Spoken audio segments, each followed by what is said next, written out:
Cancer का patient है, किसी को ठीक है। हेपेटाइटिस सी के आपके पास पेशेंट आएंगे, उनको अल्टीमेटली जिगर में कैंसर डेवलप हो जाता है। सही। अब आगे हमें जो दुनिया को पता है वो 2 इलाज है, भाई या तो लिवर ट्रांसप्लांट कराओ और या फिर इसके जिगर को कटवा दो। जी जी। ठीक है। अब लिवर ट्रांसप्लांट आम इंसान के बस की बात ही नहीं है, 1 करोड़ रुपए का खर्चा है, बिल्कुल। प्लस उससे बड़ी बात जिगर देगा कौन?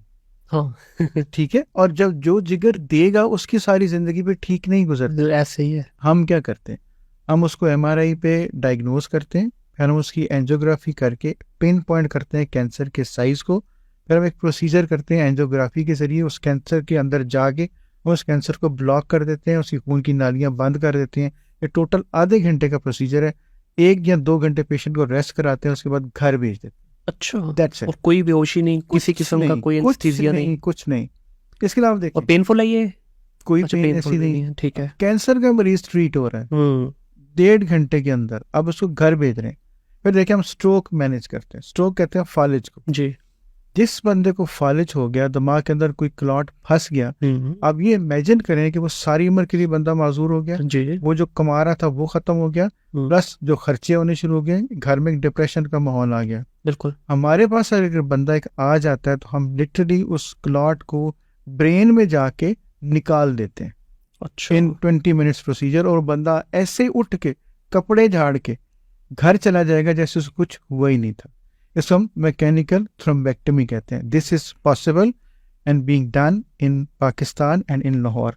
वाओ। बिल्कुल। कॉस्ट क्या आती है कि ये बहुत एक्सपेंसिव है? देखिए एक्सपेंसिव तो है, 2.5-3 लाख रुपए लग जाता है, लेकिन अगर इसको सरकारी सेटअप में कराएं तो फिर तो आपको लोग चाहिए ना, ट्रेनिंग चाहिए। नहीं, लेकिन डॉक्टर साहब अगर 2.5-3 लाख की भी आप बात कर रहे हैं, कैंसर तो जाता है 70-80 लाख रुपए पे। जी ठीक है, तो उसके कंपैरिजन में लाख में सोचें, जिस बंदे की सारी उम्र की माजूरी थी, जी जी जी, वो दोबारा सुबह उठ के अपने दफ्तर जाएगा, कारोबार पे काम पे जाएगा, वो 2.5-3 लाख को ना देखें। और वो भी अगर हमें फैसिलिटीज दी जाए, ये वाफिर मिकदार में कुछ ट्रेंड लोग और आ जाए, तो हम राउंड द क्लॉक ये सर्विसेज प्रोवाइड कर सकते हैं।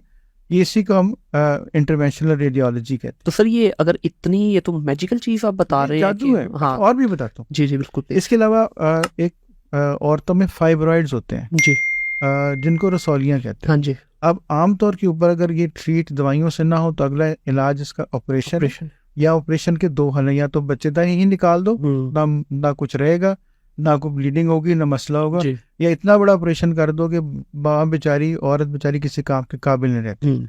हम इंटरवेंशनल रेडियोलॉजी में क्या कर सकते हैं, हम उसके अंदर इसी तरह एक एंजियोग्राफी करके उस फाइब्रॉइड के अंदर जाते हैं, उसकी ब्लड सप्लाई बंद कर देते हैं। ओके। उससे क्या होता है कि फाइब्रॉइड आहिस्ता आहिस्ता जो छोटा होना शुरू हो जाता है वो श्रिंक होके खत्म हो जाता है। सही। और इसमें भी ना बेहोश किया, ना सुन किया, ना टांके लगाए, ना काटा, एक दिन वार्ड में रखा, अगले दिन घर भेज दिया। क्या बात, खत्म। क्या बात है।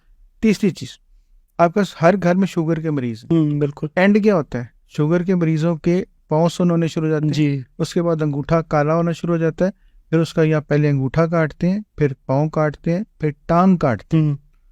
हम रेडियोलॉजी में क्या करते हैं, हम उसके एक अल्ट्रासाउंड करते हैं, ये देखते हैं कौन सी खून की नाली बंद है। 15 मिनट का प्रोसीजर है, एक एंजियोग्राफी करके उसी खून की नाली को खोल दिया जाता है, बिल्कुल उसी तरह जैसे हार्ट में स्टेंट डालते हैं या हार्ट में एंजियोप्लास्टी करते हैं, एग्जैक्टली वही प्रोसीजर हम टांगों में करते हैं। जैसे नाली खुलेगी, खून की सप्लाई बहाल, वो सारी दर्द खत्म, सारे टेम्परेचर नॉर्मल, जो पाँव काला हो चुका था शायद उसको तो हमें ट्रीट करना पड़े, आगे से कुछ नहीं होगा, पेशेंट उठेगा, शाम को घर चला जाए। मेरे फादर पिछले कोई 5-6 साल से ये सुन होने वाला जो है ना पाँव का, इससे सफर कर रहे हैं, तो अब वो बड़ी हमने मेडिकेशन ले ली, कुछ कहीं से कोई वो नहीं है। वो तो उसको हम जो है न्यूरोपैथी है ना, वो तो और वो भी उसका एक शुगर की वजह से ही है। शुगर की वजह से, लेकिन वो लोग जिनकी खून की नालियां ब्लॉक हो जाती है, पता नहीं कितने लोगों की टांगे कटती हैं। हाँ जी, हम ये सेफ कर सकते हैं। ये सब इंटरवेंशनल रेडियोलॉजी है।